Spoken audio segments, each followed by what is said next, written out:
My favorite way to eat an apple is, this is gonna sound lame, right off the tree.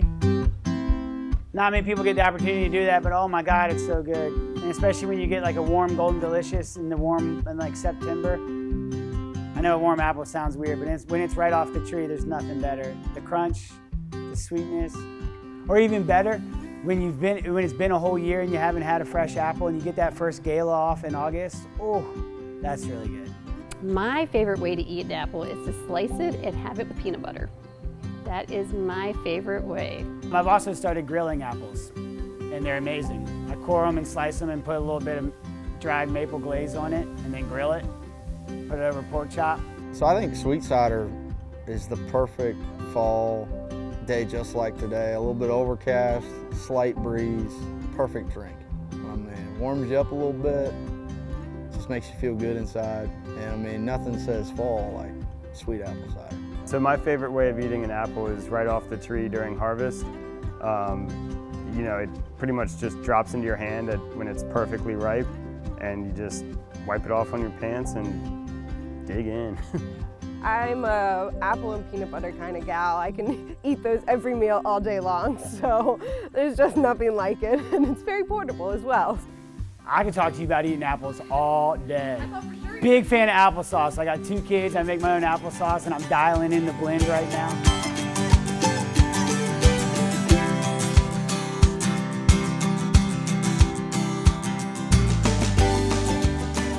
The mighty apple. Packed with flavor and nutrition, the apple remains one of the most popular and favorite fruits in the world. It is even the most consumed fruit in the United States. Growing apples, distributing them, and pressing their juice for other products is a story that is constantly evolving as the farmers and producers look to diversify in order to survive and thrive. This is a story to help you understand how the apple farmer, distributor, and producer are innovating, how they are collaborating to bring apples and their products to the consumer. For some, growing, processing, and distributing the apple has been a part of their Virginia life for generations. I've been here my whole life. My grandfather and my great-grandfather actually started the farm back in the early 1800s.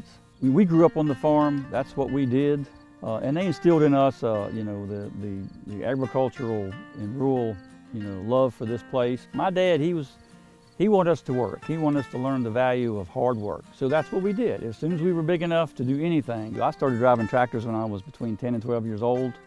And so, you know, you just grew up with it. It was part of your life. You know, he would come wake you up at 5:30 in the morning and you go pick peaches all day. So it was just part of you. It's in your blood. It's what you do. It's you. And so when my girls began to come along, you know, I wanted to instill in them the same thing. And so thank goodness we've been able to do that, you know, because they're both back here and we're really blessed with that. But I want them to understand, you know, when I had to go check cows, feed cows, you know, they went with me because I want them to learn and love the place as much as I did. I think it's important that this generation is making that conscious choice to come back because it is hard work and it is low pay. So the ones that are coming back, they're choosing it after having a whole world of experiences, and I think that's important to further what we have going on here and to expand and diversify. I am the 5th generation to come back to work on the farm full time. Both have young kids right now, so I think our biggest blessing and opportunity right now is being able to raise them here where they have room to grow and learn and trial by error. You know, they learn by doing. We want to make sure we carry on the gift that we've been given so that they have that option as well when they want to make that choice for themselves.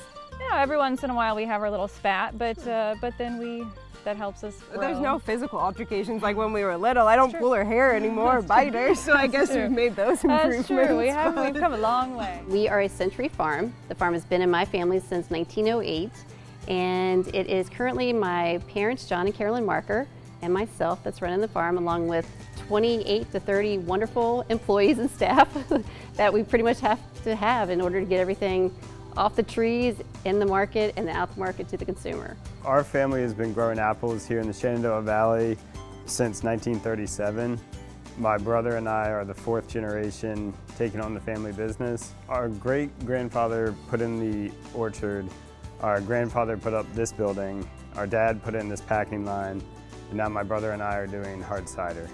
Growing up in an apple family was a pretty unique experience. There are a couple other kids around Winchester that grew up in apple families as well, so we're a pretty tight-knit clan. Spent a lot of time out in the orchard with our dad. The most favorite thing that I've learned in the business is how to work with family. We don't always see eye to eye, but I feel very fortunate to be able to come to work with my dad and my brother every day and have the same end goal from 3 different approaches and just get it done.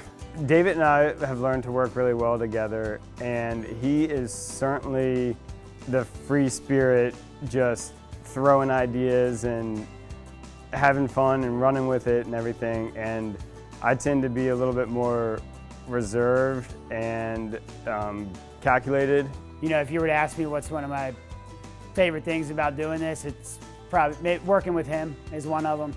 We're very blessed that we have a great relationship, but it's also, I think a relationship that's going to allow us to let the family business go on to the 5th generation. If you don't take care of the land won't take care of you. And so we have to try to take care of that as best that we can. But we also are trying to keep some wild acres for the squirrels and the deer and the rabbits, and we try to put out a pollinator strip for the bees. So we're trying to work with nature so that nature will help us to be successful. We have different jobs here at the farm. Of course, we've got to keep the orchards mowed to try to keep disease and pests down. We have to hand trim the trees. We also have to hand thin all the apples on the trees so that way they grow to a certain size. So all that is manual labor. We actually do use chemicals to keep the trees healthy. So in the orchard, it's a lot of hands-on to every single tree, and it's hard to tell how many times the apples are touched by the time they get from the tree to the packing house to the market. So then you go into spring and we start getting leaves and apple blossoms. And so we bring the bees in, which we talked about earlier, and bring beehives in to help pollinate the apple blossoms. You need bees to pollinate with, and bees are in short supply anymore. So we're glad that Lane has picked up the hobby and the love for raising honeybees, because we need those to pollinate our apples, pollinate the garden. There's not many in nature anymore, so we have to have those. Busiest time is usually August through the end of October, and that's pretty much our apple harvest season. And so we'll start with about maybe 3 varieties in August and go to 22 varieties by the end of October. So that is our prime time of trying to get the apples off the trees in a timely manner, but also checking the sugar levels and starch levels to make sure they're ready to be harvested. So in the packing house, we're bringing the apples in big bins like are behind me, and then running them through the packing house, through the grater, and putting them in cardboard boxes to be either shipped out to other farm markets or to our farm market. And then in the farm market, we're sorting the fruit again every day, putting it out in the bin for the consumer to buy.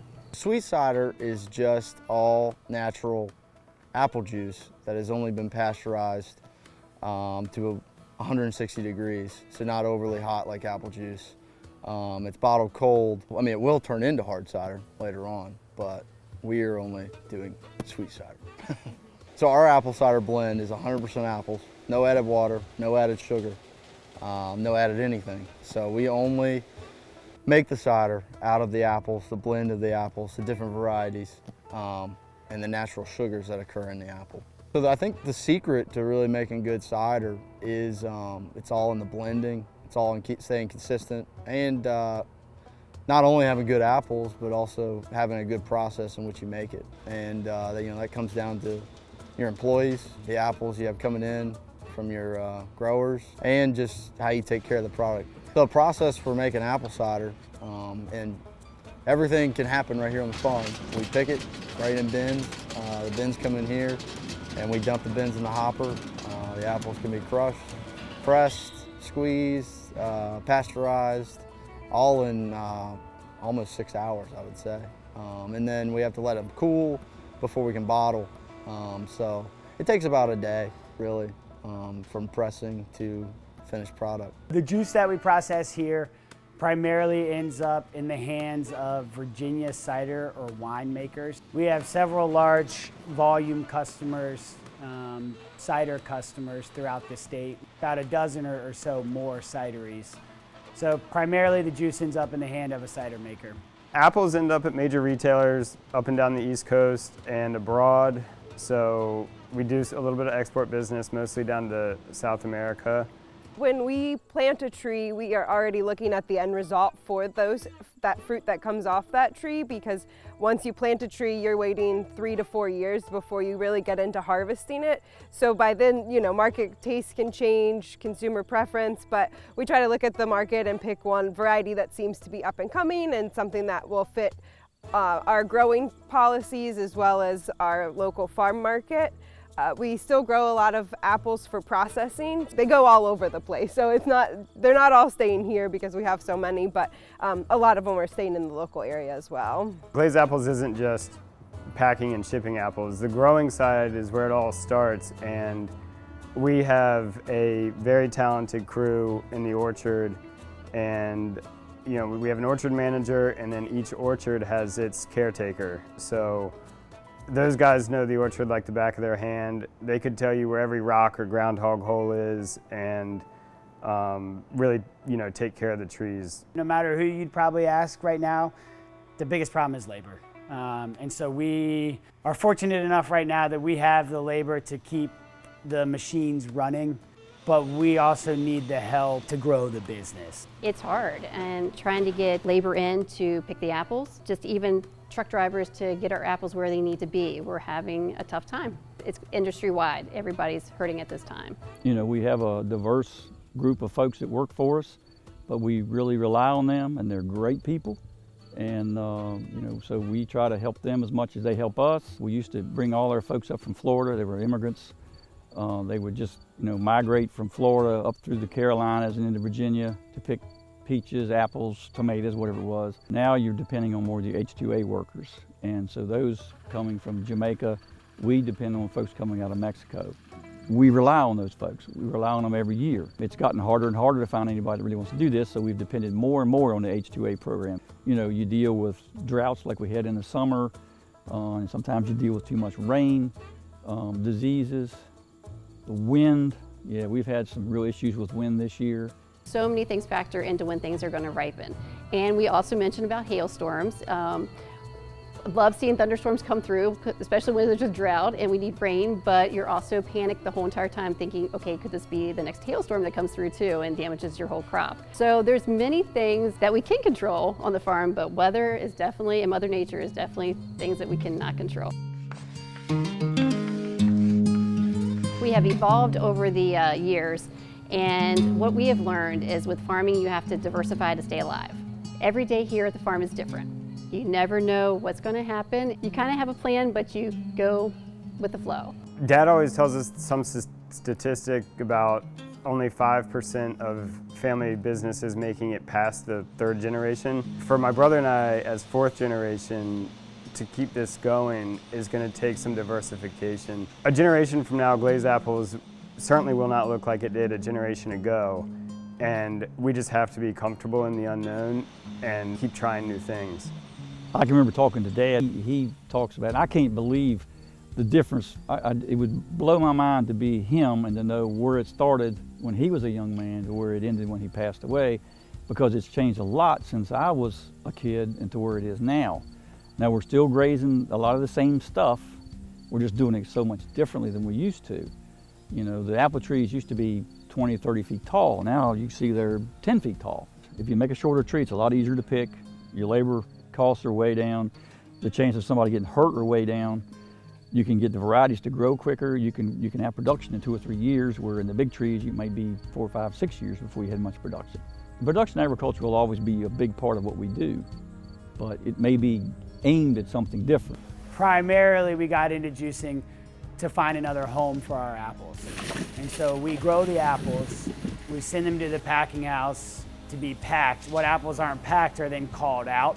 And in years past, we've sent to a processor for perhaps a lower price than what we are getting now that we can process those apples ourselves.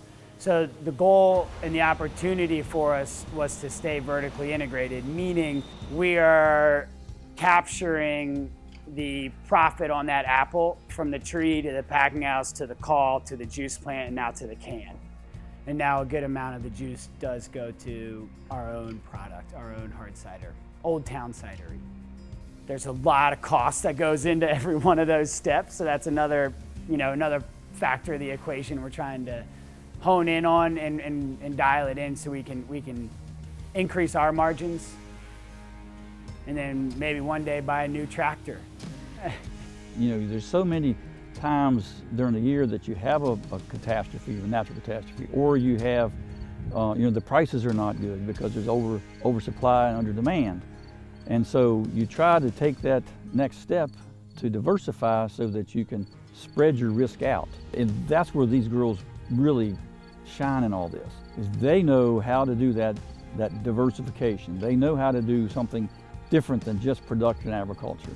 I'm an old dinosaur. All I know how to is grow apples and hay and cows and that kind of stuff. But these girls know how to run the computers and run the social medias, do all that kind of stuff that I can't do. And that's really where it's so important anymore to be transparent, to be out there where the public can see you, to diversify in things that I just can't understand. I think it's a really exciting time to be a female in agriculture, where it used to be a very male-dominated industry. Females are taking over leadership roles, and when I go out there and load a tractor trailer, sometimes the guys will give me funny looks, but then the other day they told me I did it better than the boys. So, we're making our mark, and we're making those leaps for hopefully my daughters to feel comfortable working in a generally male-dominated industry. I think that's a really cool thing to be able to do, and that the female voice is being heard more in agriculture as well. It's constantly changing, but you have to change with it. You have to be able to change with your environment and what you do, and change with society, and so that's what we're trying to do. We're just trying to keep up with the times. So I think another aspect of being able to grow apples successfully, process them successfully here in the Shenandoah Valley, is being able to lean on the other growers around us. And there's always going to be competition in every business, but apple growers don't see it that way.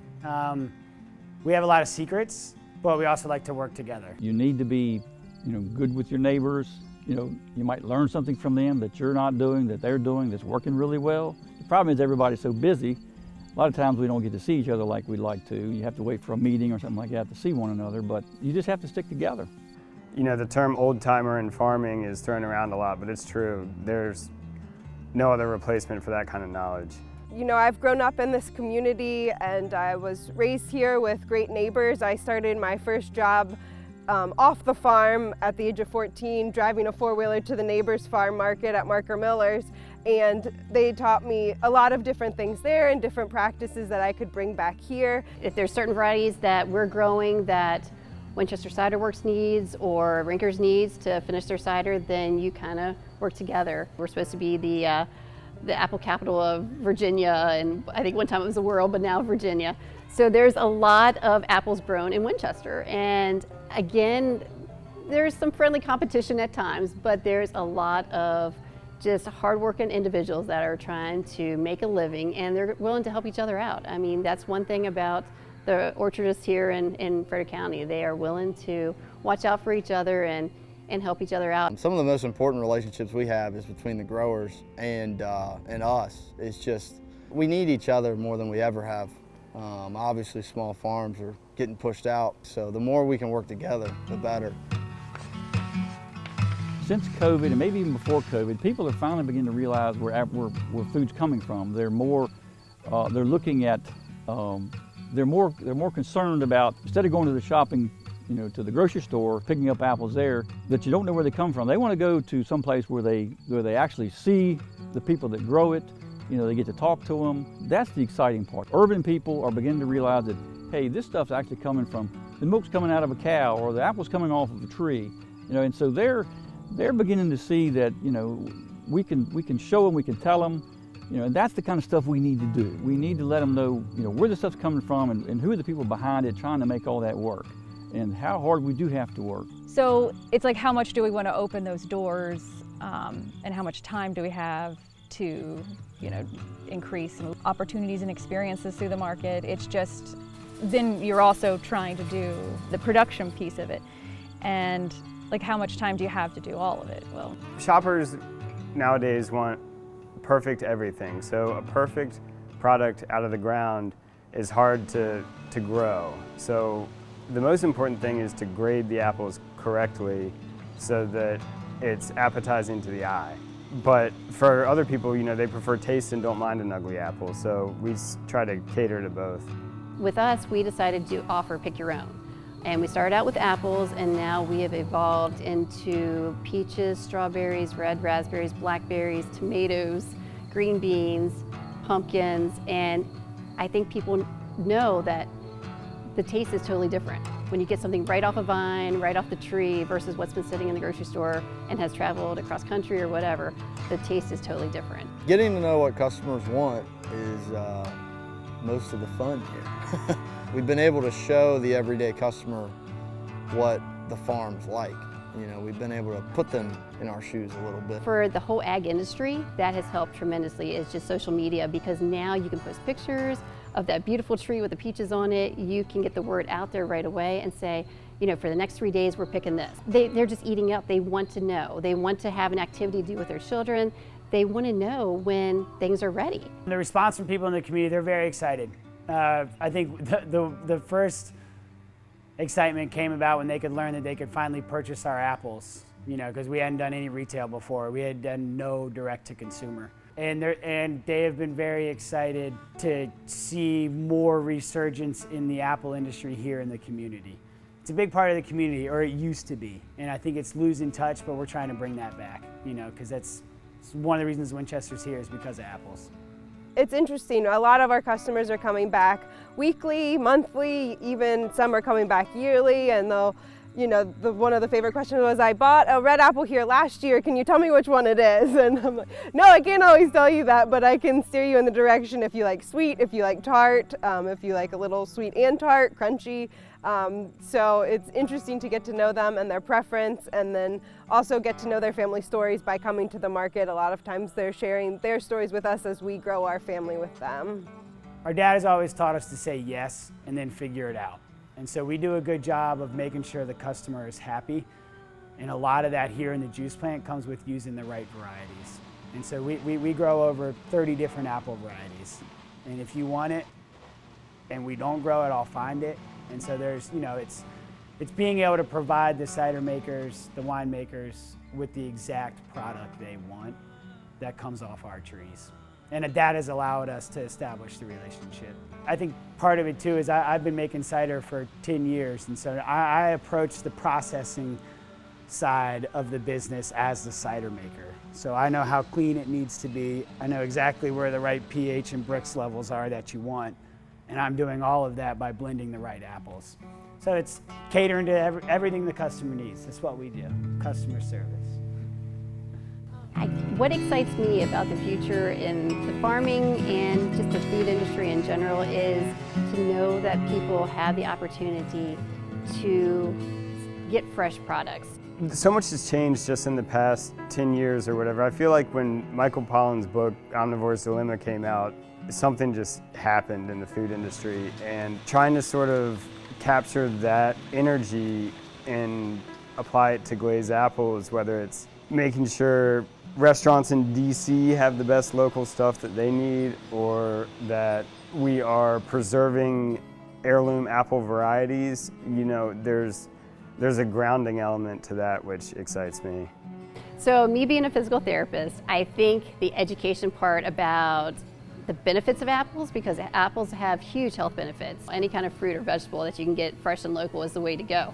I've seen the benefits of it and have had so much education based on that I kind of lean in that direction more.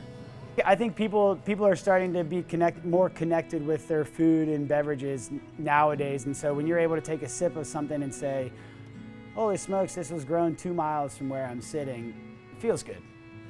Yeah, you're then connected to the land. And so that's the other goal of ours, is to allow people that try our product, try our apples, to become connected with the land, know who the farmer is. I hear it from a lot of older farmers where, why would you ever want to grow apples? And, you know, I'm kind of like, well, why wouldn't you? I mean, that's all I've ever known. So we just want people to know that, you know, what we do is local. We're not a big business.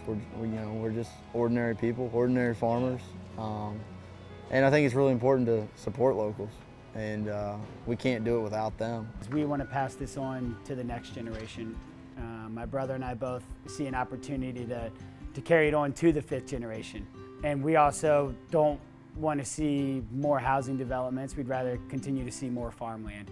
When my dad took over the business, he was one of 15 growers in the area, and now we're one of 5. And that's not, you know, that's not a lot of time right there. So it's trying to figure out how we can just keep it going for many reasons, you know. Keep buying Virginia apples, keep buying Virginia-made cider. It's going to be way better than most things. So be aware of where your beverage comes from. Be aware of where your food comes from. Understand that there's a farmer behind it, and ask who pressed your apples. There's a good chance it was me. So there you go. Flexibility, hard work, a strong family experience, and an increasing openness to consumer interaction are all critical parts of the apple food value chain, all of which make it possible to receive high-quality, healthy, environmentally friendly apples and apple products.